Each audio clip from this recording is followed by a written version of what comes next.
जी हाँ, जो 56 इंच के सीने वाले होते थे वो 56 इंच के बंदर बन गए हैं।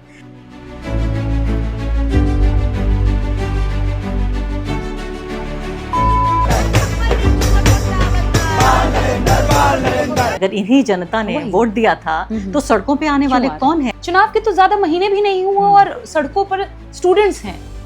इनके मंत्री अभी भी ये कहते घूम रहे हैं स्टूडेंट्स प्रोटेस्ट नहीं कर रहा है। जो वहाँ पे बैठा हुआ है वो स्टूडेंट्स नहीं, वो पढ़ता लिखता नहीं है। वो वही मंत्री हैं जिनको जनता ने दौड़ाया था, वो धोती उठा के भाग रहे थे। एक मेन लाइन पॉलिटिशियन, सबसे बड़ा विपक्ष का नेता अगर खड़े होके ये कहता है स्मैश पेट्रियार्की, आपने इसे किस तरह से देखा? सुखद अनुभव है एक नेता को ये कहते हुए देखना। इस तरीके की भाषा का डिटोरिएशन हमने देखा और महिलाओं का तो प्रधानमंत्री जी ने रेट लगाना शुरू कर दिया। उन्होंने कहा था जब आपके घर में एक लड़की पैदा हो तो सफेदे का पेड़ लगाइए, तो लड़की जब जवान होगी तो उसकी शादी का खर्च निकल जाएगा उस पेड़ से। यहाँ दूसरा नेता राहुल गांधी आके कहते हैं belong to nobody. You do not belong to anybody except yourself. Smash the patriarchy. तो आप कैसा महसूस करती हैं ये जो जेंजी का पूरा उफान है, पूरा आंदोलन है, क्या ये सिर्फ कुछ रील, कुछ मीम्स तक खत्म हो जाएगा? मुझे लगता है कि इसके पीछे युवाओं की एस्पिरेशंस है और खराब होती शिक्षा व्यवस्था है और पेपर लीक्स हो रहे हैं। पूरा नेक्सस काम कर रहा है एक साथ सरकार का। हिमंता जी जो आसाम के मंत्री, उनकी बेटी वहां पे नारे लगा रही है नीम का पत्ता कड़वा है और आगे तो जो बोली सो बोली ही बोली। एक बीजेपी मिनिस्टर की बेटी ये कह रही है कि अगर धर्मेंद्र प्रधान का पीए भी मुझे कॉल करेगा ये पोस्ट हटाने के लिए उनके खिलाफ में, तो मैं पोस्ट नहीं हटाऊंगी। तो ये उबाल था और ये पूरा कल्मिनेट हुआ और ये it will not die out, it will not fizzle out, क्योंकि इनके एस्पिरेशन को कोई सुन नहीं पा रहा है ना। क्या आप इसको जंतर मंतर को एक थ्रेट मानती हैं, एक चुनावी थ्रेट फॉर बीजेपी की पॉलिटिक्स के लिए? मैं इस जंतर मंतर प्रोटेस्ट को थ्रेट नहीं मानती। थ्रेट तो बीजेपी मानेगी, मैं तो इसको होप मानती हूँ।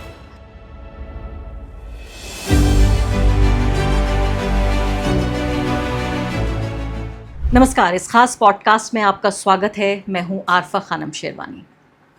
लोकतंत्र में इस वक्त उदारवादी विचारों की बहार है। जेंजी का इस देश पर राज है। जेंजी से बड़े बड़े वो बूढ़े बुजुर्ग पॉलिटिशियंस जो कि सत्ता के खंबे पकड़कर अभी तक चिपके हुए थे, उनके खंबे हिल रहे हैं और उनकी टांगें भी कहीं ना कहीं थरथरा रही हैं। जी हाँ, जो 56 इंच के सीने वाले होते थे वो 56 इंच के बंदर बन गए हैं। एक ऐसे दौर में हम जी रहे हैं जहां राहुल गांधी एक रॉक स्टार की तरह कार्यक्रम करते हैं और हज़ारों की तादाद में लड़कियां वहां पहुंचती हैं और स्मैश पेट्रियार्की के नारे लगते हैं। एक ऐसे देश में जहां ब्राह्मणवाद जिंदाबाद के नारे हम सुन रहे हैं। एक तरफ जंतर मंतर में देखिए ब्राह्मणवाद जिंदाबाद के नारे लग रहे हैं और कह रहे हैं कि हम 5000 साल तक आपको हमने पानी नहीं पीने दिया, अभी भी नहीं पीने देंगे। और इसके अलावा इस बयान का एक और हिस्सा जो मैं यहाँ नहीं कह सकती कैमरे पे, कम से कम मेरी तहजीब इस बात की इजाज़त नहीं देती कि उस बयान का अगला हिस्सा मैं आपको सुनाऊँ। ऐसे दौर में हम किस तरह के राजनीतिक क्षण में जी रहे हैं, आने वाले दिनों में क्या होगा? मेरे साथ एक जेंजी नेता यहाँ पर बैठी हुई हैं, प्रियंका भारती। प्रियंका, मुझे याद आ रहा है पिछले साल का वो वक्त जब पहले पॉडकास्ट में से एक आपके साथ रिकॉर्ड किया था और ऐसा लगा था कि यूट्यूब पे एक तरह की क्रांति आ गई है। आप और कंचना जब साथ थी, आज सिर्फ आपसे ही बातचीत हो रही है। सबसे पहले तो मुझे बताइए, अभी आप बिहार से लौटी हैं और बिहार में भी वहाँ एक इनकलाब हो रहा है। किस तरह से आप देख रही हैं इस पूरे माहौल को? गर्दनी बाग में प्रोटेस्ट हो रहा है, स्टूडेंट्स आंदोलन पर हैं और बीपीएससी का मुद्दा है, ट्री 4 का मुद्दा है, बहुत सारे बीएसएससी के मुद्दे हैं। बेसिकली एजुकेशन के मुद्दे हैं, शिक्षा के, और नौकरी के मुद्दे हैं। वो नौकरी का मुद्दा जो हमारी पार्टी ने, हमारे नेता ने पकड़ा था 2020 में, 10 लाख नौकरी के वादे पे चुनाव भी लड़ा था और 17 महीने की सरकार में हमने काफ़ी नौकरियां दी भी। जीत गए थे वो चुनाव, बिल्कुल। और मुझे लगता था कि वो उन्हीं का चुनाव था। बिल्कुल, नौकरी का ही चुनाव था। और हमने सबसे पहले इसको भापा कि क्योंकि बिहार वो राज्य है जहाँ पे सबसे ज़्यादा यूथ पॉपुलेशन है, यूथ के एस्पिरेशंस हैं, पर वो शिक्षा से वंचित हैं। स्कूलों की अगर आप स्थिति देख लीजिए तो इन सारे मुद्दों को लेकर के हम चुनाव लड़े थे। और लेकिन अभी आप खुद देखिए कि अभी हाल में चुनाव हुआ, पिछले साल ही चुनाव हुआ।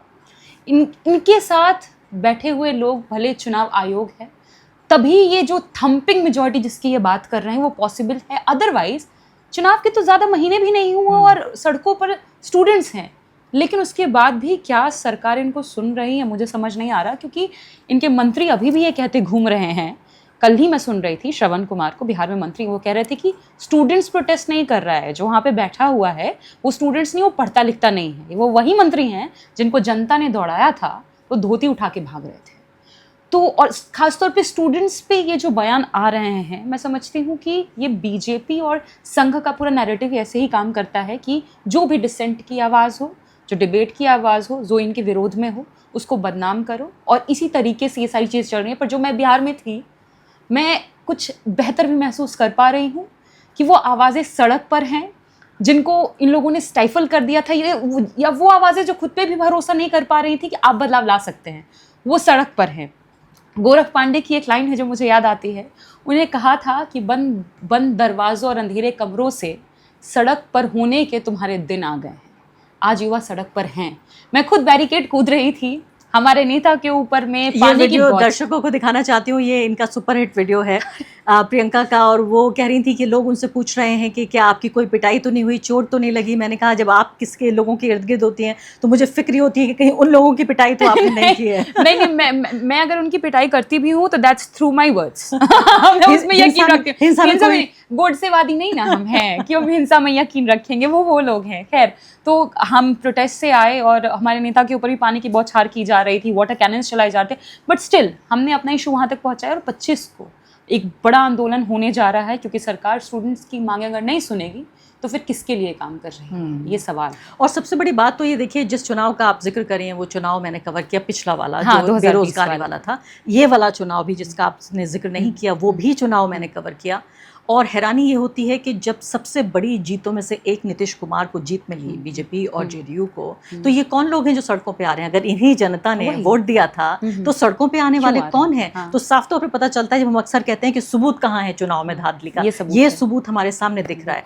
इससे पहले कि मैं पूरे जेनजी के मुद्दे पर आऊँ, आपसे जंतर मंतर की बात पूछूं और भी महत्वपूर्ण मुद्दों पर चर्चा करूंगी, ये फेमिनिज्म का भी दौर चल गया है। एक मेन लाइन पॉलिटिशियन, सबसे बड़ा विपक्ष का नेता अगर खड़े होके कहता है स्मैश पेट्रियार्की, आपने हमने न जाने कितनी बार महफिलों में कहा होगा, सभाओं में कहा होगा, अपनी महिला सहकर्मियों के सामने कहा होगा कि हमें वाकई ज़रूरत है पितृसत्ता को चुनौती देने की। लेकिन जब एक इतना बड़ा इम्पॉर्टेंट पॉलिटिशियन कहता है, राहुल गांधी ने जो पुणे में कहा, आपने इसे किस तरह से देखा? सुखद अनुभव है एक नेता को ये कहते हुए देखना, क्योंकि जिस दौर में हम जी रहे हैं उस दौर में इस देश के जो सबसे बड़े लीडर, एक तरीके से जो चुने हुए प्रतिनिधि जो हैं बीजेपी के, प्रधानमंत्री जी की जो भाषा रही, राहुल जी को भी मिक्स्ड ब्रीड बोलना, हमारे नेता तेजस्वी जी को बिहार में उनकी मां को गाली दी जनक सिंह ने, बीजेपी के नेता, जिस तरीके की भाषा का डिटोरिएशन हमने देखा। और महिलाओं का तो प्रधानमंत्री जी ने रेट लगाना शुरू कर दिया था।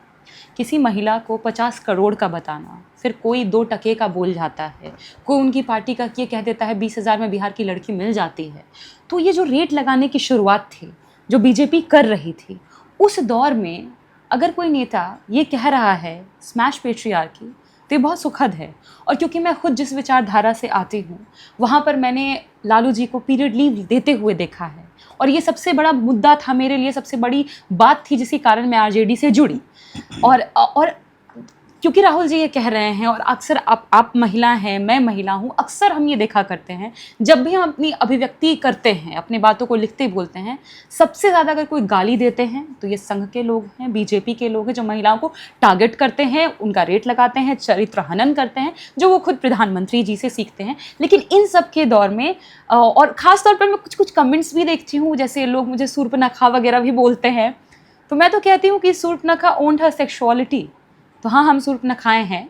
और मुझे पेरियार का भी कोट याद आता है from his book why were women enslaved. उसमें वो कहते हैं, love loudly, love unhesitatingly, be a proud Surpanakha, we are proud Surpanakhas. तो जो लोग गालियाँ दे रहे हैं वो एक तबका है, और जो ये कह रहे हैं स्मैश पेट्रियार्की, वो एक तबका है, और स्मैश पेट्रियार्की का तबका ही आगे बढ़ेगा। और ये सुखद है देश के लिए देखना कि ये सब चीज़ हम अभी देख पा रहे हैं इस दौर में, जिस दौर में जो सत्ता में बैठे हैं वो सिर्फ महिलाओं को गालियाँ देना जानते हैं। और क्योंकि आपने पूछा कि मैं इसको कैसे देखती हूँ, तो आई एम सीइंग कि women are feeling comfortable around him, comfortable around जो भी ऑपोजिशन के लीडर्स हैं। हमें देखती हूँ तेजस्वी जी हों, अखिलेश जी हों, राहुल जी हों, सबके पास महिलाएं खुद को कंफर्टेबल पाती हैं। प्रधानमंत्री जी के अराउंड कोई कंफर्टेबल खुद को नहीं पाएगा। अगर एक मर्द एक महिला का रेट लगा रहा है, कोई महिला, इनफैक्ट उनकी पार्टी की भी महिला होगी, उनके पास कंफर्टेबल महसूस और मुझे तमाम वो बयान याद आ रहे हैं, दीदी ओ दीदी, याद है आपको? बिल्कुल, एक बिल्कुल स्टेट याद है। मिनिस्टर के लिए कहा, इसके बाद पार्लियामेंट में उन्होंने कहा था सूर्पनखा। अच्छा, तो वहीं से सीख रहे हैं लोग। बिल्कुल तो वहीं हाँ, से सीख ठीक रहे है। हैं, वहीं से आ रहा है। इसके अलावा 50 करोड़ की गर्लफ्रेंड, कांग्रेस की विधवा, कांग्रेस की जर्सी गाय, जर्सी गाय, मिक्स्ड ब्रीड। और उनका एक बयान जो लोग भूल गए और लोगों ने ज़्यादा ध्यान नहीं दिया, वो इन्होंने एक बयान दिया था, मुझे याद आ रहा है प्रधानमंत्री रहते हुए दिया था उन्होंने बयान। उन्होंने कहा था जब आपके घर में एक लड़की पैदा हो तो सफ़ेदे का पेड़ लगाइए, तो लड़की जब जवान होगी तो उसकी शादी का खर्च निकल जाएगा उस पेड़ से।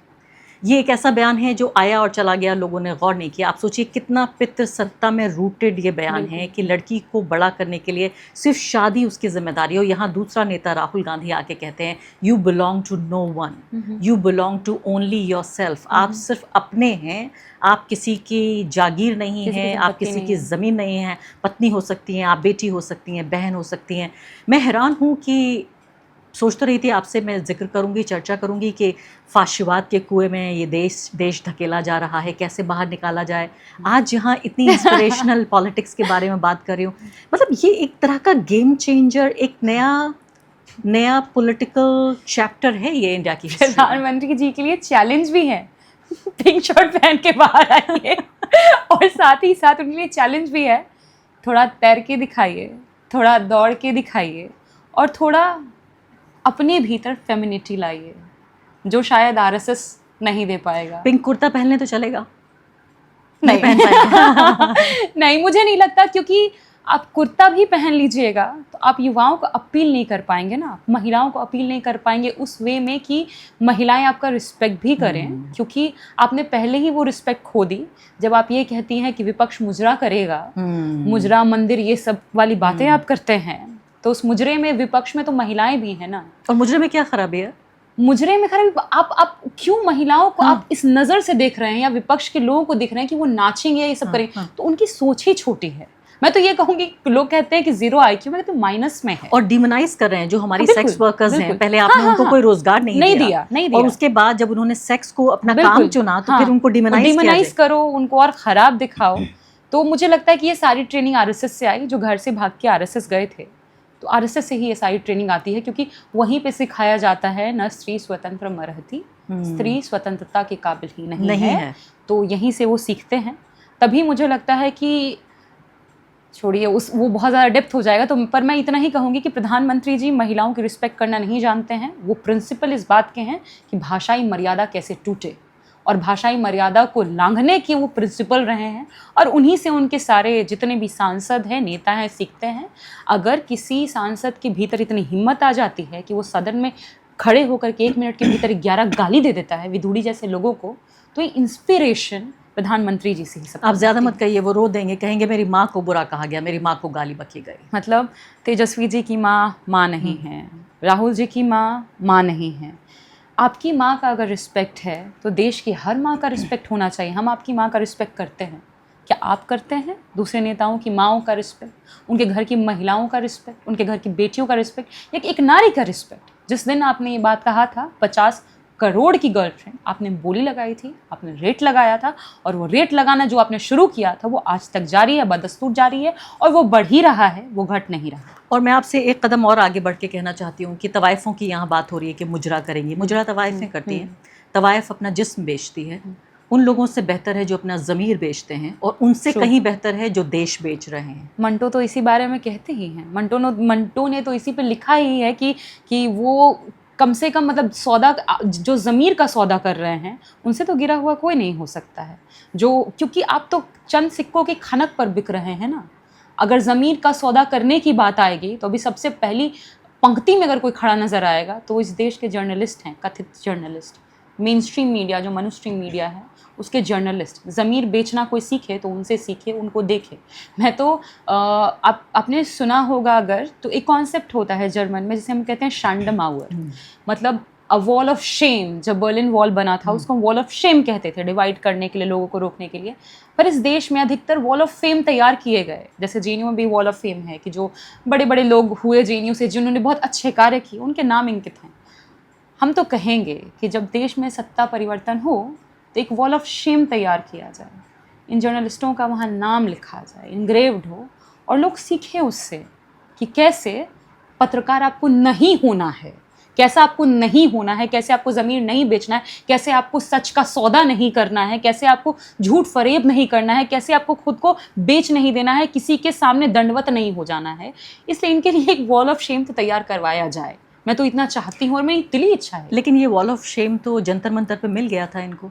मैं आने ही वाली थी मीडिया की बात पे, अच्छा हुआ कि आपने ये बहस छेड़ दी। आप एक ऐसा चेहरा है, मैं कहती हूँ कि आपकी डिस्कवरी टेलीविज़न से ही हुई, जब आप बिल्कुल मेन स्ट्रीम नैरेटिव को जैसे डिमोलिश करने लगी, आप और आपके साथ आपके कई साथी लोग। और ये हुआ कि भाई ये तो बहुत बड़ी राष्ट्रीय पार्टी नहीं है, आरजेडी क्षेत्रीय पार्टी है, इनको इतना स्पेस मिल रहा है, और आपको दिखा दिखा कर लोग टेलीविज़न देखने लगे आपकी वजह से। ये हमने पिछले बार में डिस्कशन किया था।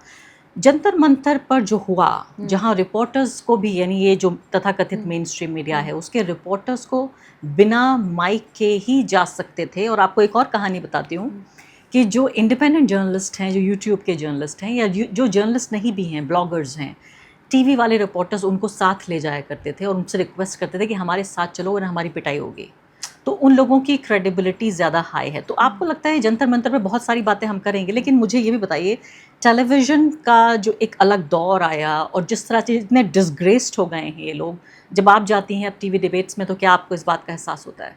बिल्कुल। और पर मुझे बुरा भी लग रहा था, लेकिन जिस तरीके से आपने देखा होगा जंतर मंतर पे ग्राउंड रिपोर्टर्स के साथ हो रहा था, पर उससे ज़्यादा जिम्मेदार तो वो है ना जो स्टूडियो में बैठे रहते हैं, जो स्टूडियो से जहर फैलाते हैं देश भर में, देश का माहौल ख़राब करते हैं, विषाक्त बनाते हैं और ऑपोजिशन को दिन रात गालियाँ देते रहते हैं।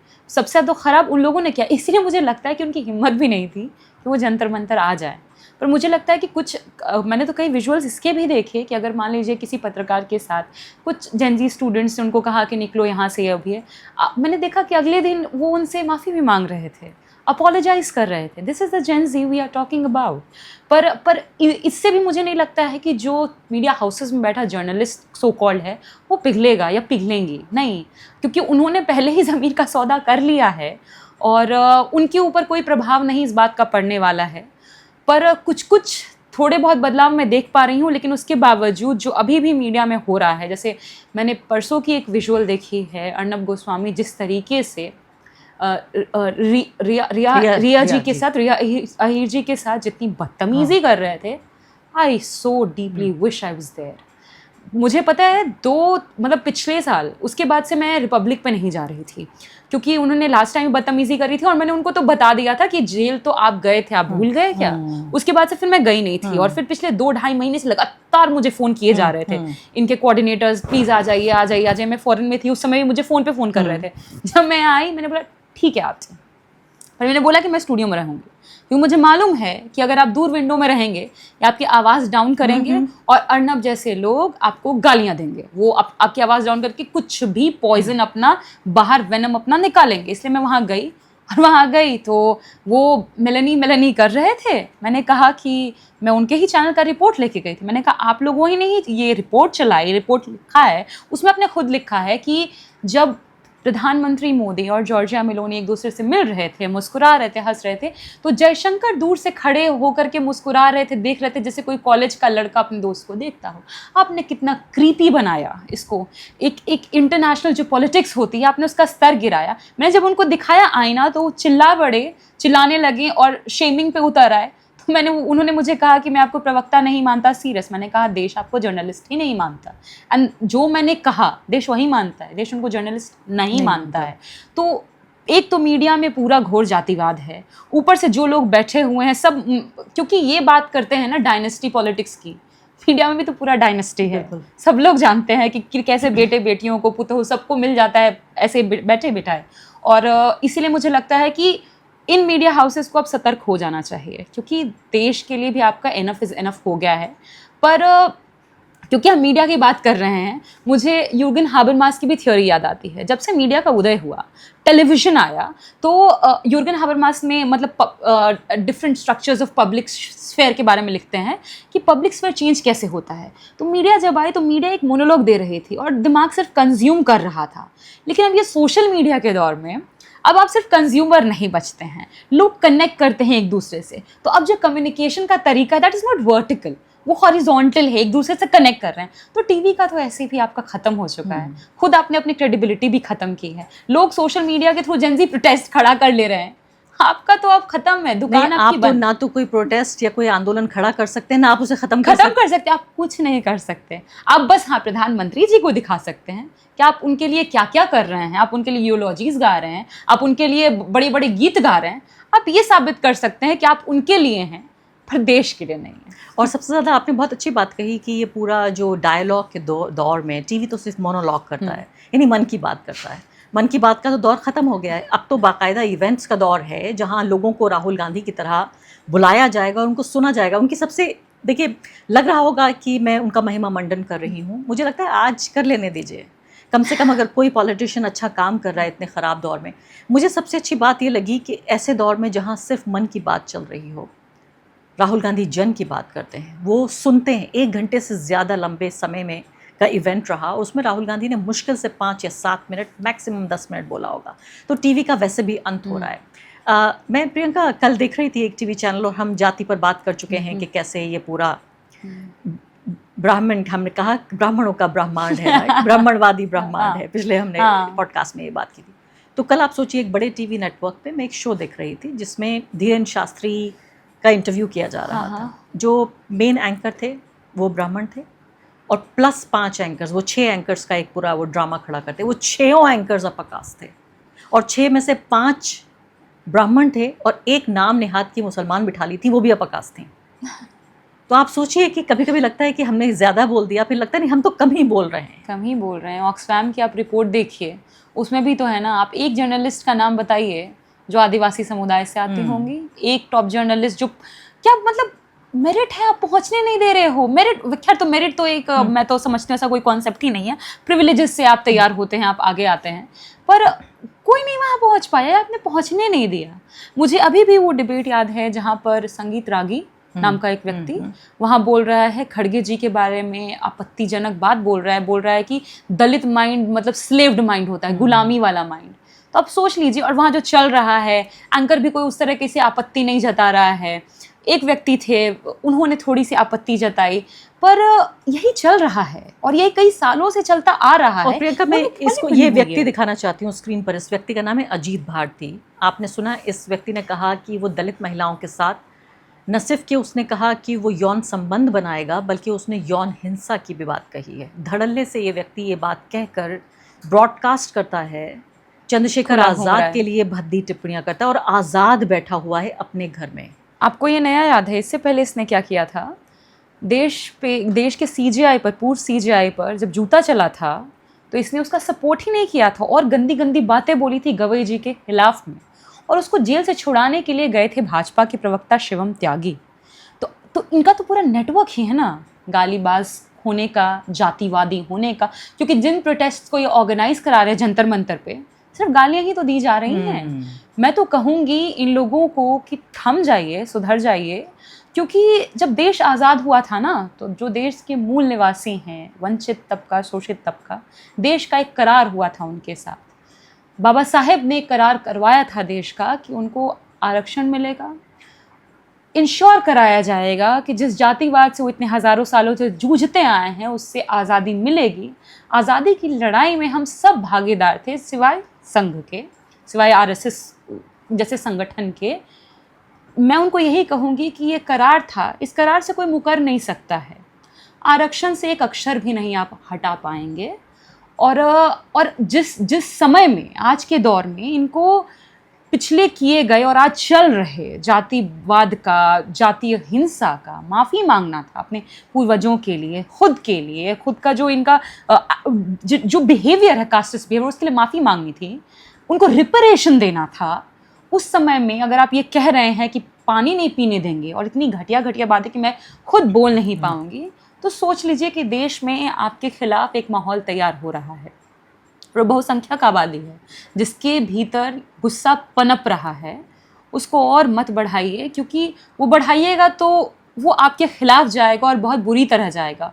और मैं एक चीज़ असर्ट कर देना चाहती हूँ कि जो लोग आरक्षण के खिलाफ हैं, अब सिर्फ हम आपको, अब आपके खिलाफ देश खड़ा नहीं होगा, आपको देश से बाहर निकालने की भी बात करेगा, क्योंकि देश में बहुत आक्रांताओं को हमने पहले झेला, शुरू से लेकर के बौद्ध धर्म को हानि पहुंचाने तक, अंग्रेजों तक बहुत कुछ झेला, और आक्रांताओं का आने का और देश पर कब्जा करने का कारण भी सबसे बड़ा जाति व्यवस्था थी। सबको मालूम है ये बात, क्योंकि जाति व्यवस्था ने सबके काम बांट रखे थे कि जो शूद्र हैं, जो पिछड़े समुदाय के लोग हैं, जो दलित समुदाय के लोग हैं, वो सेवक होंगे, गांव से बाहर होंगे, कुछ ही जातियां होंगी जो लड़ पाएंगी। तो जब आक्रांता आ रहे हैं तो लड़ने के लिए बाकी लोग तो खड़े हैं ना।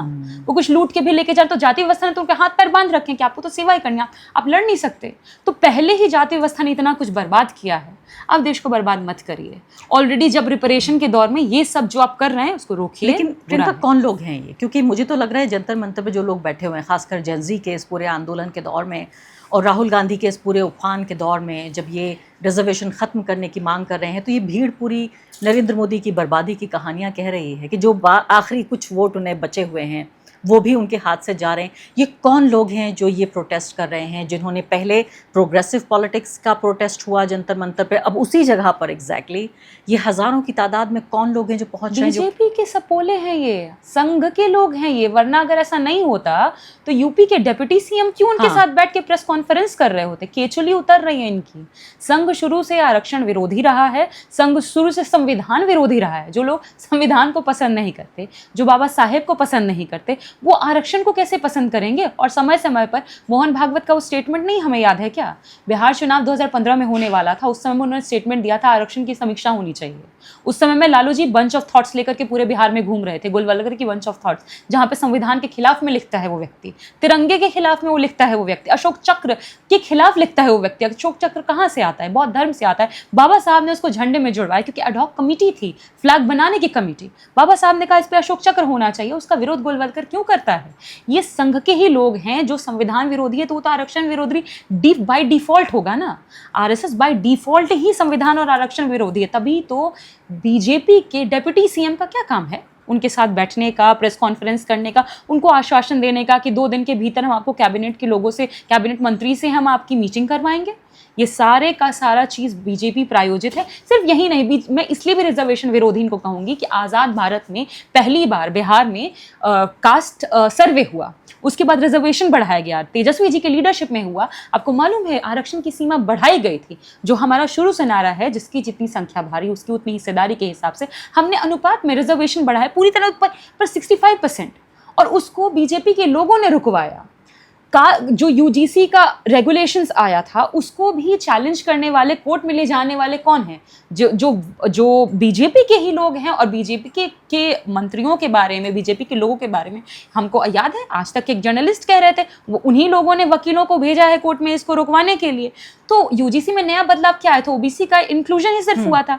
पिछड़ों से दिक्कत, दलितों से दिक्कत, आदिवासी से दिक्कत, अल्पसंख्यक से दिक्कत, मतलब अब चाहते किनको हैं? और प्रोग्रेसिव लोगों से दिक्कत। तभी तो आप हर समय में नए नए कॉन्सेप्ट बनाते हो, अर्बन नक्सल, टुकड़े टुकड़े गैंग, खालिस्तानी, और अभी नया लेके आए दिमागी नक्सल। मुझे लगता है अगर कोई छोटा बच्चा स्कूल के लिए प्रोटेस्ट करेगा तो उसको नाम देंगे छोटा नक्सल। अगर कोई युवा अच्छे एजुकेशन के लिए प्रोटेस्ट करेगा तो ये युवा नक्सल। अगर बिहार के स्पेशल राज्य का दर्जा मांगता है उसको बोल देंगे बिहारी नक्सल। तो मतलब एक नक्सल ना एक प्रीफिक्स, मतलब एक शब्द हो गया, उसके आगे अलग अलग प्रीफिक्स जोड़ते जाओ, नया शब्द गढ़ते जाओ, क्योंकि इनकी कोई उस तरीके से शिक्षा नहीं है ना प्रधानमंत्री जी की।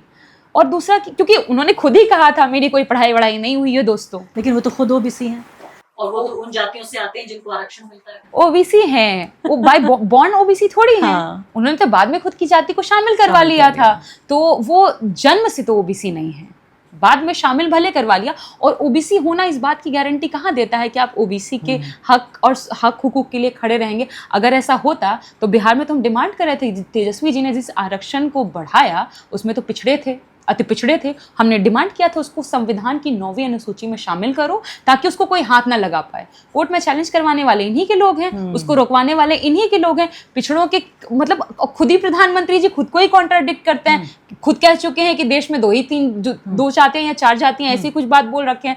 तो समय समय पर ये रंग बदलते रहते हैं। केचुलियां उतरती रहती हैं। अभी भी इनकी केचुली उतरी है, ब्रजेश जी हैं इनके डेप्यूटी सीएम, और बड़ी फनी बात उन्होंने कही, उन्होंने कहा कि मैं ये तो नहीं वादा कर रहा हूँ कि कोई समाधान होगा, लेकिन आपकी बात सुनी जाएगी जरूर।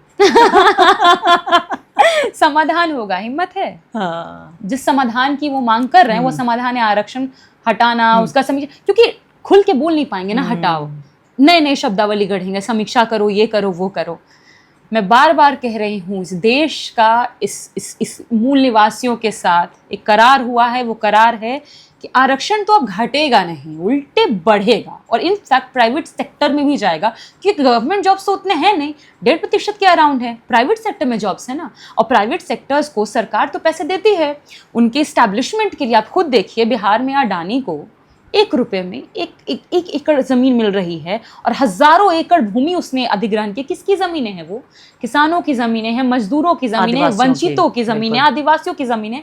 वो ज़मीनें आप दे रहे हो उनको, तो प्राइवेट सेक्टर्स वो ज़मीनें ले रही हैं ना। तो जब वो देश के लोगों की संपत्ति ले रही हैं, तो फिर उस पर देश के लोगों का हक है, संविधान के हिसाब से अनुरूप से वो चलेगा। तो प्राइवेट सेक्टर्स में तो हमको आरक्षण देना ही देना होगा। और सिर्फ यही नहीं, नॉन परफॉर्मिंग एसेट्स आप देख लीजिए जो इतने डूब जा रहे हैं। मुझे याद है कि 2014 से लेके 20 के बीच में नॉन परफॉर्मिंग एसेट्स में 365% की बढ़ोतरी हुई है। सरकार ने 16 लाख करोड़ माफ किया है 10 सालों में इन लोगों का। ये पैसा किनका पैसा है?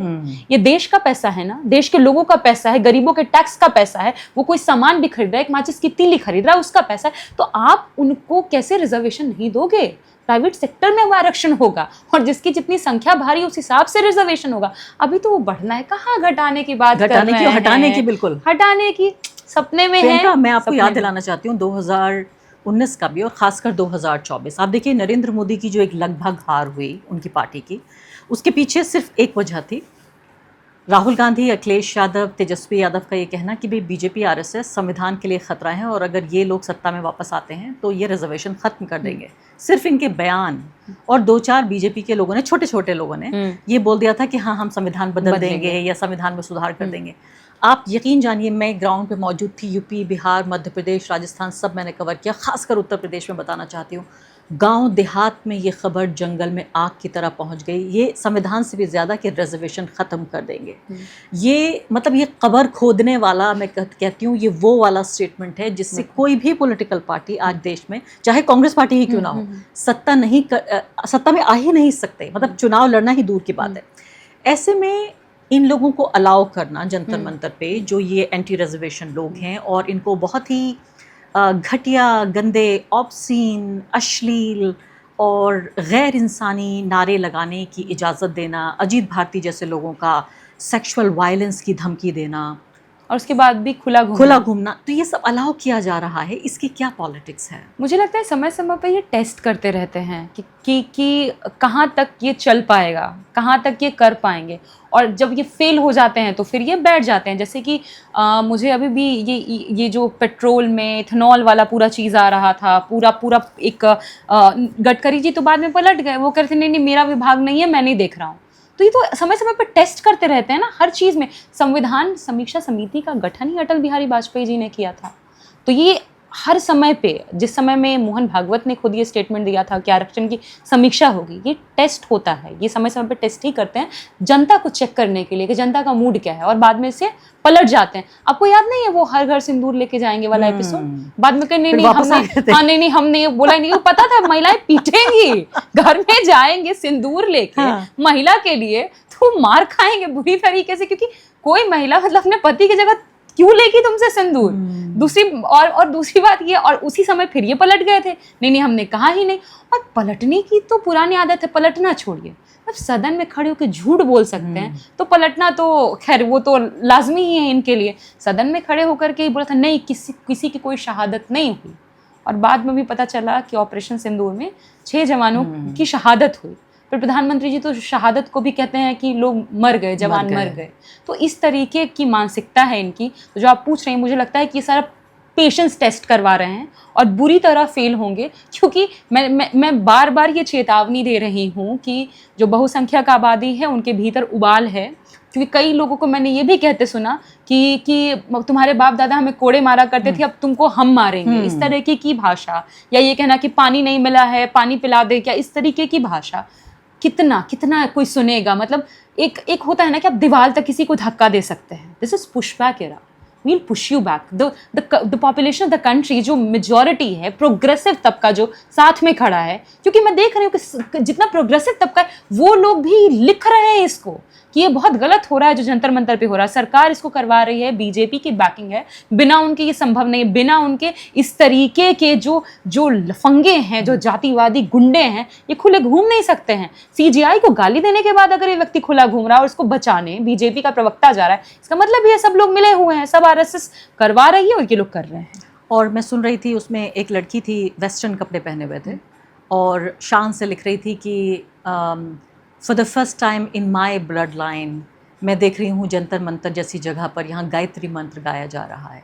तो ये भजन क्लबिंग वाले लोग जो हैं वो जंतर मंतर पहुँच गए, जो जेंजी पूरा है। आप भी एक जेंजी नेता हैं, पहली बात तो आप कैसा महसूस करती हैं ये जो जेंजी का पूरा उफान है, पूरा आंदोलन है, क्या ये सिर्फ कुछ रील, कुछ मीम्स तक ख़त्म हो जाएगा? इसका आप कोई इलेक्टोरल, चुनावी, राजनीतिक मायने इसके आप ढूंढ रही हैं? किस तरह से आप देखती हैं? मुझे लगता है कि इसके पीछे युवाओं की एस्पिरेशंस है और ख़राब होती शिक्षा व्यवस्था है। आप खुद सोचिए कि वो जो जेंजी प्रोटेस्ट है वो अभी नहीं शुरू हुआ है। मुझे 2016 याद है, मुझे रोहित वेमुला याद है। रोहित वेमुला की संस्थागत हत्या के बाद देश ने सबसे बड़ा उफान देखा था, जो संस्थागत हत्या उनकी हुई। स्मृति ईरानी का भी नाम आया था, बाहर छूट गई, निकल गई। तो उस समय से इंस्टीट्यूशन में कास्ट बेस्ड वायलेंस झेलना, अलग अलग इंस्टीट्यूशंस में, आईआईटीज़ वगैरह में कहीं कोई किसी तरीके से रिप्रेजेंटेशन नहीं है, ना स्टूडेंट्स का उस तरीके से रिप्रेजेंटेशंस है, ना प्रोफेसर्स का है। मैं प्रोफेसर्स की बात इसलिए कर रही हूँ क्योंकि अगर मैं आईआईटी कानपुर का एक आरटीआई देख रही थी, उसमें 257 प्रोफेसर्स हैं, जिसमें से 254 अपर्ड कास्ट के हैं, 0 SC 0 ST, OBC 3 के अराउंड थे। तो अगर प्रोफेसर्स नहीं होते हैं तो वहाँ पे बच्चा जो है वो एक्सक्लूडेड महसूस करता है, उनको पीछे से संभालने वाला कोई नहीं है। तो और हम खुद सरकार का ही डेटा है कि कास्ट बेस्ड अट्रॉसिटीज़ और बहुत बड़ी हैं, यूनिवर्सिटीज़ में जो सुसाइड्स हैं वो बढ़े हैं, और पेपर लीक्स पे पेपर लीक्स हो रहे हैं। पूरा नेक्सस काम कर रहा है एक साथ सरकार का और जो पेपर लीक करवाने वाले लोग हैं। बिहार की अगर मैं स्पेसिफिकली बात करूं, वहाँ पे रंजीत डॉन, संजीव मुखिया, जितने बड़े बड़े नाम, इनफेमस नाम हैं जो पेपर लीक से जुड़े हुए, सबका कनेक्शन जेडीयू बीजेपी से आ रहा है। एलजेपी से संजीव मुखिया की पत्नी चुनाव लड़ी। ये सारे मुद्दे कि पेपर लीक करवाने वाले का नेक्सस सरकार के साथ में है। एनटीए जैसी संस्था जिसकी कोई अकाउंटेबिलिटी नहीं है, प्राइवेट ऑर्गेनाइजेशन के हाथों में आपने आईआईटी के एग्जाम्स दे दिया, आपने नीट के एग्जाम्स दे दिए, यूजीसी नेट का एग्जाम दे दिया, 24 में पेपर लीक हो गया, उसके बाद 90+ पेपर लीक्स हो रहे हैं, और पेपर लीक और कोई अकाउंटेबिलिटी नहीं ले रहा है। प्रधानमंत्री कुछ नहीं कह रहे हैं, शिक्षा मंत्री कुछ नहीं कह रहे हैं, तो लोगों का गुस्सा उबाल ले रहा था। आसपास के बच्चों को देख रहे हैं, अभी सरकार का ही डेटा है, कितने स्कूल्स बंद हो गए, 1 लाख स्कूल्स, 94,000 स्कूल्स बंद हो गए। कितने 46,000+ ऐसे स्कूल्स हैं जहाँ पे बच्चियों के लिए टॉयलेट्स नहीं है। 2 करोड़ बच्चे जो हैं वो पढ़ाई से वंचित हैं। 2 करोड़। पिछले साल का, 1 साल का यूडीआई का डेटा है, पिछले साल का 8,000 स्कूल बंद हुए, मतलब ऑन एन एवरेज 22 स्कूल हर दिन बंद हुए। तो अब तो पेरेंट्स के अंदर भी वो एंजाइटी है, गरीबों के बच्चे पढ़ते हैं ना वहाँ। ये सारी एंजाइटीज कल्मिनेट हो रही है जेंजी प्रोटेस्ट में। मुझे एक किताब है एल्बर्ट काम्यू की, द रिबेल करके, उसमें वो लिखते हैं कि जो a rebellion doesn't take place until and unless there is a feeling inside that whatever I am feeling that is justified. Students को लग रहा था कि जो वो प्रोटेस्ट कर रहे हैं वो जस्टिफाइड है, क्योंकि पेपर लीक्स पे कोई बात नहीं कर रहा है, नौकरी नहीं है, बेरोजगारी इतनी ज्यादा बढ़ी हुई, उस पर कोई बात नहीं कर रहा है, इसलिए स्टूडेंट सड़कों पे आए। सड़कों पे सिर्फ स्टूडेंट्स, आप खुद सोचिए, बीजेपी के मंत्री के बेटे बेटियां, एक तो मुझे याद है हिमंता जी जो आसाम के मंत्री, उनकी बेटी वहां पे नारे लगा रही है नीम का पत्ता कड़वा है, और आगे तो जो बोली सो बोली ही बोली। एक बीजेपी मिनिस्टर की बेटी ये कह रही हैं कि अगर धर्मेंद्र प्रधान का पीए भी मुझे कॉल करेगा ये पोस्ट हटाने के लिए उनके खिलाफ में, तो मैं पोस्ट नहीं हटाऊंगी।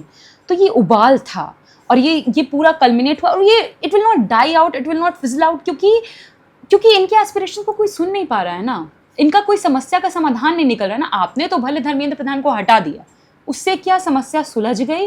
क्या उससे पेपर लीक्स रुक गए? गुजरात में पेपर लीक हो गया। लेकिन प्रियंका, आपने रोहित वेमुला का जिक्र किया या शर्जील इमाम या उमर खालिद का हम जिक्र कर लें, ये तथाकथित रूप से एक तबके के लोग हैं, लेकिन जो जंतर मंतर पे लोग बैठे थे, इन युवाओं के माँ बाप, इनके चचा ताया, इनके फूफा फूफी, इनके दादा दादी, इनके नाना नानी, ये सब बीजेपी के वोटर्स हैं।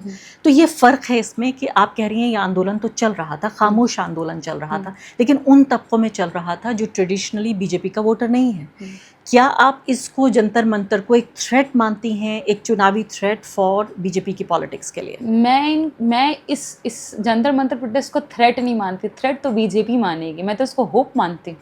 आपके लिए वो होप, लेकिन थ्रेट उनके बीजेपी लिए के लिए थ्रेट है, उनके लिए जरूर थ्रेट है। तब तो कितना गंभीर है ये थ्रेट उनके लिए बहुत बड़ा है। तब तो आपको वो स्टेटमेंट याद है टीजी मोहनदास का केरला हाँ। में, जो बीजेपी के इंटेलेक्चुअल विंग का पूर्व में हेड था, आरएसएस का बड़ा आइडियोलॉग है, और वो व्यक्ति अगर कह रहा है कि जो सेक्युलर लड़कियां हैं, जो लिबरल लड़कियां हैं, वो रेप करवाना पसंद करती हैं, मैं अगर जंतर मंतर पे होता तो मैं वहाँ पे गोली चलवाता और जो मर जाते उनकी लाश को मैं अस्पताल में भिजवा देता, लेकिन माहौल ठंडा हो जाता।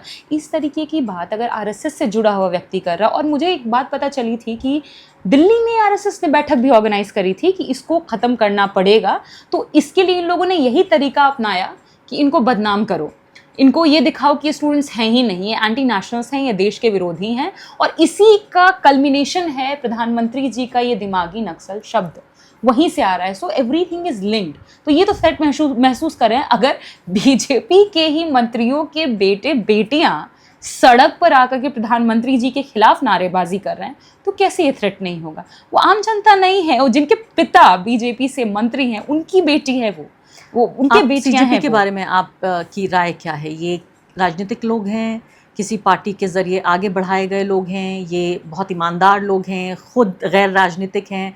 आपका असेसमेंट क्या है इनके बारे में? देखिए, जो पूरा मूवमेंट जिस तरीके से ये रुख लिया, शुरुआत तो ऐसे ही मजाक में हुई, लेकिन धीरे धीरे ये बढ़ता गया, और लोगों ने कनेक्ट, जो कहते हैं ना कि कनेक्ट किया चीज़ों से, अलग अलग रील्स से, मीम्स से और प्रॉब्लम्स से जिससे वो खुद जूझ रहे थे, तो वो कल्मिनेट इतना ज़्यादा बड़ा हो गया। खुद मैं सुन रही थी, ये जो दीप्के जी हैं या फिर सौरभ जी, कोई तो कह रहा था कि हमें खुद, क्योंकि वहाँ से सोनम जी को उठवा लिया था इन लोगों ने, उसके बाद वो प्रोटेस्ट रुकने का नाम नहीं ले रहा था, तो उस समय भी उन्होंने कहा कि ये प्रोटेस्ट मतलब अब हमसे भी कंट्रोल नहीं होगा एक तरीके से, क्योंकि लोग अब इस्तीफा लेके ही जाएंगे, हम भी कहेंगे कि हाँ रुक जाओ तो नहीं रुकेगा। तो अपने आप सारी चीज़ें जुड़ती गई। जो नीट में जो बच्चे जिन्होंने सुसाइड किया था, उनके पेरेंट्स वहाँ मौजूद थे, तो मुझे लगता है कि सारा गुस्सा केंद्रित हो गया। और रही अगर सीजेपी की बात, तो एवरीवन हैज स्पेस। लेकिन गैर राजनीतिक हैं ये लोग? गैर राजनीतिक तो मैं नहीं कहूंगी। कोई भी चीज़ देखिए, अगर आप एक पोस्ट भी लिख रही हैं ना, तो दैट इज ऑल्सो पॉलिटिकल। नहीं, लेकिन क्या पॉलिटिकली अफिलिएटेड है? पॉलिटिकली अफिलिएटेड है, ये तो मैं इस पे यही कहूँगी कि अफिलिएटेड है नहीं है, ये तो जो लोग जुड़े हैं वो ज़्यादा बेहतर बता पाएंगे। पर रही पॉलिटिकल होने की बात, तो एनीथिंग पर्सनल इज पॉलिटिकल। लेकिन क्या आप जैसी पार्टियों पर इसका असर नहीं पड़ेगा, क्योंकि आप पॉलिटिकल ऑपोजिशन में हैं? और हम तो चाहेंगे कि जितने ज़्यादा विपक्ष के सुर बढ़ें, उससे हम क्यों थ्रेट महसूस करेंगे? थ्रेट तो बीजेपी महसूस करेगी। लेकिन एक थॉट ये है कि एक लेजिटिमेट जो वैध पॉलिटिकल ऑपोजिशन का स्पेस है, क्या कॉकरोच जनता पार्टी और ये पूरा जो मूवमेंट है जंतर मंतर का, क्या ये अपना मेन स्पेस ऑपोजिशन का लेना चाहती है? क्योंकि आपको याद दिलाना चाहती हूँ मैं, India against corruption, Anna Hazare का मूवमेंट, वो भी लोकतांत्रिक लगता था, लेकिन उसमें ये था कि आरएसएस की चाल ये थी कि विपक्ष में भी हमें अपने लोग चाहिए, सत्ता पक्ष में भी, दोनों तरफ। मैं कहती हूँ, क्या आपके मन में कोई संदेह, कोई शुबा है, या आपको लगता है कि ठीक बात है? देखिए, संदेह और इसके ऊपर हमें चल करके बस ये देखना चाहिए कि अगर जो वो कर रहे हैं तो क्या वो गलत कर रहे हैं। अगर कोई स्कूल वो सुधारने की बात कर रहे हैं, तो एक ऑपोजिशन वॉइस है देश में, तो सब वॉइसेस को जगह मिलनी चाहिए, चाहे वो कोई भी हो। वो अगर स्कूल जा रहे हैं चेक करने के लिए स्कूल की स्थिति कैसी है, कोई वायलेंस उन पे बरपा दे रहा है, तो वो गलत है ना। वो स्कूल की बात कर रहे हैं, शिक्षा की बात कर रहे हैं, जो शिक्षा शुरू से ही देश का मुद्दा होना चाहिए था, तो वो गलत नहीं है। सभी को स्पेस है, सभी को जगह है, सभी अपनी पॉलिटिक्स कर सकते हैं, इसमें बुरा क्या है? तो ये जो पॉलिटिकल ऑपोजिशन का जो स्पेस है, इसमें जो एक कंपटीशन ये देखने को मिल रहा है, एक प्रतिस्पर्धा हो रही है, ये हेल्थी है? प्रतिस्पर्धा जैसा मैं कुछ देख नहीं रही हूँ। प्रतिस्पर्धा, कंपटीशन, आप क्यों करेंगे और कंपटीशन क्यों करेंगे? मतलब जिस दिन हमने ये डिसाइड किया था कि we are India alliance, India, तो और बाकी जो भी वॉइसेस थी वो या तो अंदर या अगर बगल से भी हैं या आसपास हैं, लेकिन अगर आरएसएस के विरुद्ध हैं तो वो देश के हित में है। जो भी आवाज़ इस देश में आरएसएस के विरुद्ध है, बीजेपी के विरुद्ध है, वो देश हित में है। कोई भी आवाज़ हो, कहीं से भी उठ रही हो, कहीं से भी खड़ी हो रही, किसी मूवमेंट का ही तरीका हो या कोई रिबेलियन ही हो या सड़क पे आना हो, कोई भी आवाज़, एक छोटी सी भी आवाज़ अगर संघ के विरोध में है तो वो देश हित में है, ये देश हित में है। कल को अगर बिहार में जाके सीजेपी के लोग प्रोटेस्ट करने लगते हैं और आरजेडी को अपनी जगह से अनसीट कर देते हैं कि आप प्रोटेस्ट करना चाह रही थी लेकिन सीजेपी का प्रोटेस्ट ज़्यादा बड़ा हो गया, कैसी फीलिंग होगी आपको? बड़ा छोटा क्या होता है, प्रोटेस्ट होता है। अगर एक व्यक्ति भी सड़क पर खड़ा होकर के सत्ताधारियों की आंख में आंख मिला के ये कह रहा है कि आपने गलत किया है, आपने यहाँ पेपर लीक क्यों करवाया, आपने हम पे AK-47 क्यों करवाया, तो कंपटीशन नहीं होता है, वो आवाज़ होती है। चाहे वो बड़ा हो या छोटा हो, ये इस तरीके का कुछ मैं नहीं मानती ऐसा कुछ होता है। एक व्यक्ति का भी खड़ा होना या एक व्यक्ति का ये कह देना कि मैं हाइल हिटलर नहीं बोलूँगा, ये अपने आप में बहुत बड़ी ताकत है। तो चाहे सीजेपी बिहार में आए, सीजेपी यूपी में आए, सीजेपी MP जाए या कहीं भी जाए, तो ये उनका हक है। और कहीं भी जाकर के प्रोटेस्ट करे, शिक्षा के लिए कर रहे हैं ना, कोई भी करे, चाहे वो सीजेपी हो या कोई और, कल को कोई और पेज खड़ा हो जाए या कल को कोई और पार्टी खड़ी हो जाए या जो पार्टियां हैं वो भी करें शिक्षा के लिए, तो कुछ भी बुरा नहीं है। यानी कंपटीशन से ज़्यादा आप कह रही हैं कोलैबोरेशन का दौर है, सहयोग की राजनीति। अब बिल्कुल आखिरी सवाल आपसे, अगले कुछ आने वाले जो साल हैं, महीने हैं, उत्तर प्रदेश का चुनाव आने वाला है, बिहार से बहुत दूर नहीं है उत्तर प्रदेश, और आप तो पूरे देश की राजनीति पे नज़र रखती हैं, उत्तराखंड भी है, पंजाब भी है, गोवा भी है। इस पूरे पॉलिटिकल जो माहौल अभी दिख रहा है, उसका असर आप कैसे देख रही हैं या देखना चाहेंगी आप आने वाले चुनाव में? मैं कैसे देखना चाहूँगी? इन सब का पूरा असर मैं ये देखना चाहूँगी कि जितना पैसा गबन करके, जितने भ्रष्टाचार करके बीजेपी ने अपने ऑफिसेस बनवाए हैं और आरएसएस ने जो अपने कार्यालय बनवाए हैं, बड़े बड़े भवन और महल समान, इन सारे ऑफिसेस का, इनके भवनों का नेशनलाइजेशन हो, ये एक मुद्दा बने। नेशनलाइजेशन हो देश हित में और इन सारे कार्यालयों में स्कूल खुलें, कॉलेजेस खुलें और शिक्षा के संस्थान खुले, इसलिए इनका राष्ट्रीयकरण हो। मैं तो ये चाहती हूँ कि ये देश का मुद्दा बने, और बन भी सकता है। जिस तरीके का माहौल है, इतना पैसा फूंक करके, इतने 1000 करोड़ PM फंड में रख करके आप कर क्या रहे हैं? आप किस तरीके की राजनीति कर रहे हैं? तो आप कह रही हैं आप कैसा देखना चाहेंगी? मैं चाहूंगी कि ये मुद्दा बने, और चुनाव में मुद्दा बने, बिल्कुल मुद्दा बने कि इतने पैसे जो ये लोग रख रहे हैं इसका गलत इस्तेमाल ना हो और इनके ऑफिसेस का नेशनलाइजेशन। लेकिन उससे पहले तो रजिस्टर होना चाहिए आरएसएस। इसीलिए तो ये और भी जरूरी बन जाता है कि ये जो नॉन रजिस्टर्ड ऑर्गेनाइजेशन है, इनके पास इतना पैसा अगर आ रहा है तो वो कहाँ से आ रहा है? हो सकता है पाकिस्तान फंडेड हो सकता है कहीं और से आ रहा हो, देश तोड़ने के लिए आ रहा हो, क्योंकि आरएसएस देश जोड़ने के लिए तो जानी नहीं जाती। तो कहाँ से पैसा हो रहा है, इन सब का भी कहते हैं ना कि इन सब के ऊपर भी पूरी जांच पड़ताल होनी चाहिए। जो पूरा चुनाव आ रहा है, हर अलग अलग राज्यों में शिक्षा पर केंद्रित हो, एजुकेशन एम्प्लॉयमेंट पे केंद्रित हो, जो ये छीन रहे हैं, जो इनइक्वालिटी है देश में, इसके ऊपर केंद्रित हो, और जो आरक्षण छीनने की कोशिश कर रहे हैं, इस पे सारे चुनाव केंद्रित हों। मैं यही चाहती हूँ और इसे देख भी रही हूँ कि इसी दिशा में चुनाव बढ़ेगा। कितना भी चाहेंगे कि हम मंदिर मस्जिद भैंस बकरी कर लें, ये संभव नहीं होगा, क्योंकि देश के हर राज्य से आवाज़ उठ रही है। अगर पटना के गर्दनी बाग से आवाज़ उठ रही है, दिल्ली के जंतर मंतर से आवाज़ उठ रही है, उड़ीसा से उठ रही है, नॉर्थ ईस्ट से उठ रही है, गुजरात से आवाज़ उठ रही है, जिसको अपना गढ़ माना करते थे, और अब कितना भी कोशिश कर ले रहे हैं वंदे मातरम बोल के किसी मुद्दे पर भटका के, लेकिन देश भटक नहीं रहा है। तो ये बहुत बड़ी जीत है और हम सही दिशा में जा रहे हैं। बस अब बारी है आपके कांपने की, और ये कांप भी रहे हैं। अब इनको खैर यकीन नहीं हो रहा है कि इनके पैर के नीचे ज़मीन नहीं है। मैं अगर अपने शब्दों का अंत करना चाहूँगी तो विद्रोही की कविता से अंत करूँगी कि ये बहारों के दिन हैं, हमें बहक लेने दो, अपने हक के लिए हमें लड़ लेने दो, भाड़ में जाए ये दुनिया खुदाई, हमें एक नई दुनिया गढ़ लेने दो, जहाँ इंसान इंसान बनकर सब कह सकें, सब सुन सकें, सब बोल सकें, सब सह सकें।